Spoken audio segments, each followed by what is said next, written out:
Hi everyone, this is రాజు తెల్ల. Welcome to my channel. ఈ రోజు మనం భారత రాజ్యాంగంలోని ఆర్టికల్ 8 నుంచి 11 వరకు క్లియర్ గా ఎక్స్ప్లెయిన్ చేసుకుందాం. సో ఆర్టికల్ 8 భారతదేశం మూలాలు కలిగిన వ్యక్తి వేరే దేశంలో జన్మిస్తే ఆ వ్యక్తి భారతీయ పౌరసత్వం కావాలనుకున్నప్పుడు ఆ వ్యక్తికి ఆర్టికల్ 8 అనేది సపోర్ట్ చేస్తుంది. కానీ ఈ ఆర్టికల్ 8 ద్వారా పౌరసత్వం ఇవ్వడానికి కొన్ని నియమ నిబంధనలు పాటించాల్సి ఉంటుంది. అంటే ఇవి పాటించడానికి కొన్ని సందర్భాల్లో కోర్టు కేసు జరిగినప్పుడు కొన్ని తీర్పులు వచ్చినవి.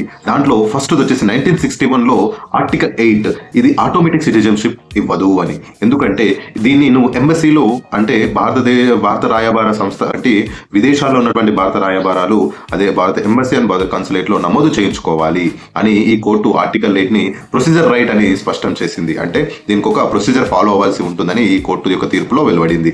నెక్స్ట్ కోర్టు కేసు వచ్చేసి 1962లో మనకి స్టేట్ ఆఫ్ ఆంధ్రప్రదేశ్ అబ్దుల్ ఖాదర్ గారి వివరణలో మెయిన్ గా ఒక తీర్పు వెలువడింది. దాంట్లో రిజిస్ట్రేషన్ ఎప్పుడు చేయించుకున్నా అంటే నువ్వు రిజిస్ట్రేషన్ చేయించుకున్న అపాయింటెడ్ డేట్ కి అంటే నీకు సిటిజన్షిప్ ఇవ్వాల్సిన డేట్ కి ముందు వెనక పౌరుడిగానే పరిగణించవచ్చు. సో అతన్ని పౌరసత్వాన్ని పొందడానికి ముందు వెనక ఒకవేళ అపాయింటెడ్ డేట్ ఇస్తే ఆయన పౌరుడిగానే పరిగణించవచ్చు.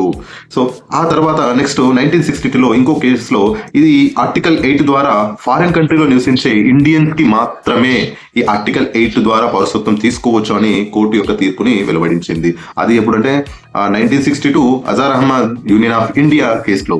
ఇంకొక కేసు వచ్చేసి 1967లో ఈ Govinda Gulab Chand Shah versus state of Gujarat వీళ్ళ సంభాషణలో ఒక కోర్టు ఏం తీర్పిచ్చిందంటే భారతీయ వంశం ఉన్నారని చెప్పడం కాదు, అంటే నువ్వు భారతీయ మూలాలు కలిగిన వ్యక్తి అని చెప్పడమే కాదు, నీవు భారతీయ మూలాలు కలిగిన వ్యక్తి అని ప్రూఫ్ ఉండాలి, దానికి ఒక సర్టిఫికేట్ ఉండాలి. ఈ సర్టిఫికేట్ ని తీసుకెళ్లి రిజిస్ట్రేషన్ ఆఫీస్ అంటే నువ్వు ఆ ఎంబసీలో రిజిస్ట్రేషన్ ప్రొసీజర్ ఫాలో అవ్వాలి. సో ఈ కోర్టు తీర్పులో రెండు ముఖ్యమైన, ఒకటి భారతీయ మూలాలు కలిగిన వ్యక్తి అని ప్రూఫ్ ఉండాలి అండ్ ఇంకోటి రిజిస్ట్రేషన్ చేసుకోవాలి. సో నెక్స్ట్ ఈ రిజిస్ట్రేషన్ చెప్ లేకుండా 1986లో ఇంకో కేసులో భగవతీ ప్రసాద్ వర్సెస్ రాజీవ్ గాంధీ కేసులో ఆర్టికల్ రిజిస్ట్రేషన్ స్టెప్ లేకుండా భారతీయ పౌరుడుగా క్లెయిమ్ చేయడం అసాధ్యం అని చెప్పింది. అంటే రిజిస్ట్రేషన్ ప్రాసెస్ అనేది ఉండాలి. అంటే దీంట్లో యాక్చువల్లీ మెయిన్ ఏంటంటే ఫస్ట్ ఎవరైతే ఆర్టికల్ 8 ద్వారా భారతదేశ పౌరసత్వం కావాలని అనుకుంటున్నారో ఆ వ్యక్తి ఫస్ట్ భారతీయ మూలాలు కలిగినటువంటి ప్రూఫ్స్ ఇండియా నుంచి తీసుకోవాలి. ఆ ఇండియా నుంచి తీసుకున్న ప్రూఫ్స్ ని ఎక్కడైతే మీరు జన్మించారో ఆ దేశంలో ఆ ఎంబసీలో రిజిస్ట్రేషన్ చేసుకోవాలి. అప్పుడు రిజిస్ట్రేషన్ చేసుకున్న తర్వాత ఆ రిజిస్ట్రేషన్ ప్రాసెస్ ని గవర్నమెంట్ కి ఆ ఎంబసీ వాళ్ళు పంపిస్తారు. ఆ గవర్నమెంట్ అప్రూవల్ వచ్చిన తర్వాతనే మీరు భారతీయ పౌరుడిగా పొందగలుగుతారు. కానీ ఆ భారతీయ పౌరుడు మీరు రిజిస్ట్రేషన్ తర్వాత కానీ రిజిస్ట్రేషన్ ముందు కానీ అపాయింటెడ్ డేట్ కి ముందు కనుక మీరు భారతీయ పౌరులుగానే పరిగణించబడతారు అని సో ఇక్కడ క్లియర్ గా మనకు ఆర్టికల్ 8 చెప్తుంది. సో ఆర్టికల్ 8 అనేది భారతదేశానికి వేరే దేశంలో అంటే భారతదేశంలో ఉన్నటువంటి మూలాలు కలిగిన వ్యక్తి వేరే దేశంలో పుడితే వాళ్ళకి పౌరసత్వం ఇవ్వడానికి, అది దాంట్లో కూడా పాకిస్తాన్, ఆఫ్ఘనిస్తాన్ అండ్ బంగ్లాదేశ్ ఇలాంటి కంట్రీస్ కి కొన్ని షరతులు ఉన్నాయి. వాటికి అన్ని దేశాలకి కాదు, కొన్ని దేశాలకి దేశ భద్రత రీత్యా కొన్ని షరతులను విధించి పెట్టాడు. సో ఇది ఆర్టికల్ 8 ద్వారా భారతీయ పౌరసత్వం పొందగలిగే విధానము.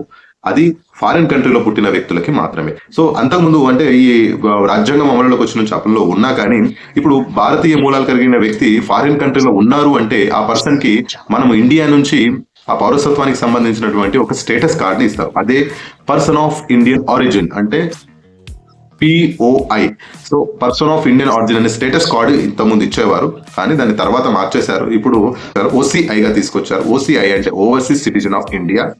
సో ఈ స్టేటస్ కార్డ్ ని వాళ్ళకి ఇస్తారన్నట్టు. పౌరసత్వం పొందిన అంటే ఆయన పర్మనెంట్ గానే ఇక్కడ ఉండరు కాబట్టి వాళ్ళు అక్కడ ఉంటారు కాబట్టి వాళ్ళు అక్కడ మన మూలాలు కలిగిన వ్యక్తులు కాబట్టి వాళ్ళకి ఈ పౌరసత్వాన్ని ఇస్తారు.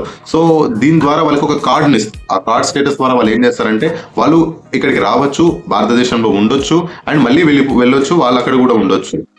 సో ఇలా వాళ్ళు ట్రాన్స్ఫర్ అవ్వడానికి ఉపయోగపడుతుంది అని భారతీయ పౌరుడిగా పిలువబడుతున్నారు. సో దీనికోసం మాత్రమే ఈ OCI కార్డ్ ని మనకి ఇస్తారన్నట్టు. సో ఆర్టికల్ 8 ద్వారా భారతదేశ పౌరసత్వం ఇచ్చి వాళ్ళకి ఒక కార్డుని ఇస్తారు. ఓకేనా, ఇది ఆర్టికల్ 8కి సంబంధించి వేరే దేశంలో ఉన్న పుట్టిన వ్యక్తులు భారతీయ పౌరసత్వం తీసుకునేటువంటి విధానం. సో నెక్స్ట్ వచ్చేసి ఆర్టికల్ 9.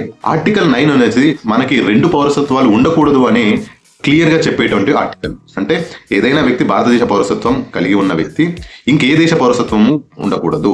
ఒకవేళ నువ్వు వేరే దేశ పౌరసత్వం కావాలనుకుంటే స్వచ్ఛందంగానే నీవు భారతదేశ పౌరసత్వాన్ని రద్దు చేసుకోవాలి.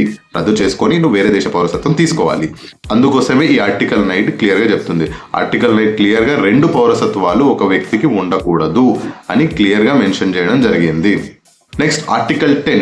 ఆర్టికల్ 10 ద్వారా భారతీయ పౌరసత్వం కలిగిన వ్యక్తికి పౌరసత్వాన్ని కాపాడుతుంది. అంటే ఒకసారి పౌరసత్వం తీసుకున్న తర్వాత ఇది ఎక్స్పైరీ అనేది ఉండదు. అంటే ఒక 5 సంవత్సరాలు 10 సంవత్సరాలు 20 సంవత్సరాలు ఎక్స్పైరీ అనేది ఉండదు.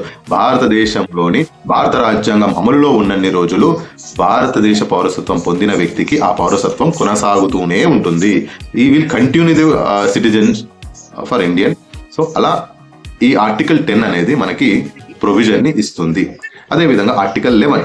ఆర్టికల్ 11 వచ్చేసి మనకి భారతదేశంలోని రాజ్యాంగంలో ఏదైతే పౌరసత్వం ఉందో పౌరసత్వానికి సంబంధించి ఏదైనా అమెండ్మెంట్ చేయడానికి, ఏదైనా కొత్త చట్టాలు చేయడానికి, రాజ్యాంగంలోని పౌరసత్వం మార్చడానికి ఈ ఆర్టికల్ 11 అనేది మీకు సహాయపడుతుంది. అంటే ఈ ఆర్టికల్ 11 ద్వారా మనం కొత్త చట్టాలు చేసుకోవచ్చు, అమెండ్మెంట్ చేసుకోవచ్చు, సవరణలు చేసి మనము బిల్లులు పాస్ చేసుకుని దాన్ని అమలులోకి తీసుకురావచ్చు. అలా వచ్చిందే మనకు సిటిజన్షిప్ యాక్ట్ 1955. ఇప్పుడు పౌరసత్వం మొత్తం మనం ఇచ్చేది సిటిజన్షిప్ యాక్ట్ 1955 ద్వారానే ఇస్తున్నాం. ఆర్టికల్ అన్ని సపోర్టెడ్ గా ఉంటాయి. బట్ ఇప్పుడు మనకున్న చట్టం పౌరసత్వం ఇవ్వడానికి సిటిజన్షిప్ యాక్ట్ ఉంటుంది. సో మనం దీని గురించి ఆల్రెడీ మన ప్రీవియస్ వీడియోలో కొన్ని సిటిజన్షిప్ యాక్ట్ లో కొన్ని ఏ స్టెప్స్ ఉన్నాయో మనం తెలుసుకున్నాం. సో నెక్స్ట్ వచ్చేసి మనము నెక్స్ట్ వీడియోలో పిఓఐ అంటే ఏంటి, ఓసిఐ అంటే ఏంటి, ఎన్ఆర్సి అంటే ఏంటి, సిఏఏ అంటే ఏంటి, ఇవి ఎప్పుడు చట్టాలు తీసుకొచ్చారు, ఎందుకోసం తీసుకొచ్చారు అనేది క్లియర్గా తెలుసుకుందాం. Thank you. మీకు ఆర్టికల్ 8, 9, 10, 11 అర్థమైంది అనుకుంటున్నాను. Thank you so much.